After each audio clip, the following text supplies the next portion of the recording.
जय भोलेनाथ दोस्तों। मेरे चैनल पे आप सभी का एक बार फिर से हार्दिक स्वागत है, अभिनंदन है। आज हम बात करेंगे भीमा शंकर ज्योतिर्लिंग की और जानेंगे कि कैसे पड़ा भगवान शिव का नाम भीमा शंकर और कैसे उत्पन्न हुई ये ज्योतिर्लिंग।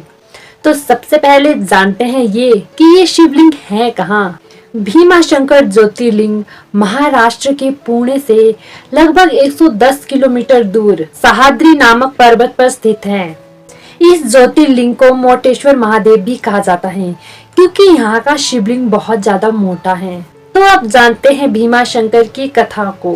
तो कथा कुछ इस प्रकार से है कि रावण का भाई कुंभकर्ण, उसका एक पुत्र था जिसका नाम भीमा था। जब उसे यह पता चला कि नारायण के अवतार श्री राम ने उसके पिता कुंभकर्ण का वध किया है, तो उसने सोचा कि वो सभी देवताओं से बचा लेगा।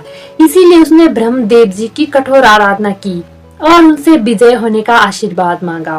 वरदान को पाकर वो बहुत ज्यादा ही क्रूर हो गया, इसीलिए उसने भगवान की पूजा पाठ को बंद करवाना चाहा। उसके अत्याचारों से देवता भी भयभीत होते थे, जैसा कि हर राक्षस करता है। वरदान पाकर सीधे जाता है इंद्र पर हमला करने और देवराज इंद्र को स्वर्ग से निकाल देता है। ठीक उसने भी वैसा ही किया। फिर उसने पृथ्वी पर भी पूजा पाठ बंद करवा। कामरूप देश के राजा थे जिनका नाम सुदक्षिण था। वो भगवान शिव के परम भक्त थे। जब भीमा राक्षस को ये बात पता चली कि सुदक्षिण भगवान शिव का परम भक्त है, तो उसने उसे पूजा बंद करने के लिए कहा, पर सुदक्षिण ने उसकी बात नहीं मानी। इसीलिए राक्षस ने भक्त सुदक्षिण को हराकर उसे जेल में डाल दिया। पर जेल में भी सुदक्षिण की भक्ति नहीं रुकी। उसने वहाँ भी भगवान की पूजा जारी रखी। सुदक्षिण ने वहाँ पर एक शिवलिंग बनाया था जिसकी वो पूजा करता था।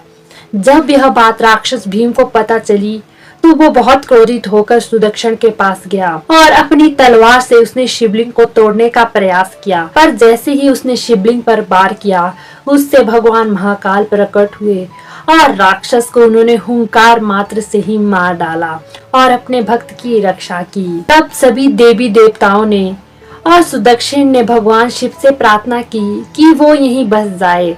तब से उस स्थान को भीमा शंकर कहा जाने लगा। भीमा शंकर की यह कथा हमें यही बात सिखाती है कि चाहे परिस्थितियां कितनी भी विपरीत हो, मनुष्य को अपने भक्ति भाव का कभी त्याग नहीं करना चाहिए और भक्त सुदक्षिण की तरह अपने भगवान पर पूरा विश्वास होना चाहिए। जब हमें भगवान पर पूरा विश्वास होता है तो भगवान साक्षात हमारी रक्षा के लिए आते हैं। जैसे कि भक्त सुदक्षिण की रक्षा के लिए भगवान भीमा शंकर के रूप में प्रकट हुए। दोस्तों, हम मनुष्यों का स्वभाव होता है कि हम छोटी छोटी बातों पे धैर्य खो देते हैं और ईश्वर से आस्था भी खो देते हैं और ईश्वर से कहते हैं कि उन्होंने तो क्या ही कर दिया, हमारे ऊपर तो पहाड़ टूट गया। एक सच्चे भक्त की यही पहचान होती है कि उस पर जितनी मुसीबत आए पर वो भगवान से कभी भी अपने विश्वास को नहीं खोता है। और दोस्तों, जो ये हमारी मुश्किलें होती है ना, यही तो हमारी वास्तविक परीक्षा होती है कि हमारी भगवान के प्रति भक्ति कितनी सच्ची है। अगर हम इन मुश्किलों को भी भगवान की मर्जी मानकर स्वीकार करें और मन में ये विश्वास रखें कि जो भगवान मेरे लिए कर रहे हैं वो सबसे उत्तम है और इसमें मेरा कुछ भला छुपा है, तो निश्चित ही उन मुश्किलों में भी आपका भला ही होगा। क्योंकि भगवान को अपने भक्त की चिंता भक्त की सोच से भी ज्यादा होती है। इसीलिए अपने इष्ट पर हमेशा विश्वास बनाए रखिए। तो अब बात करते हैं भीमा शंकर मंदिर की।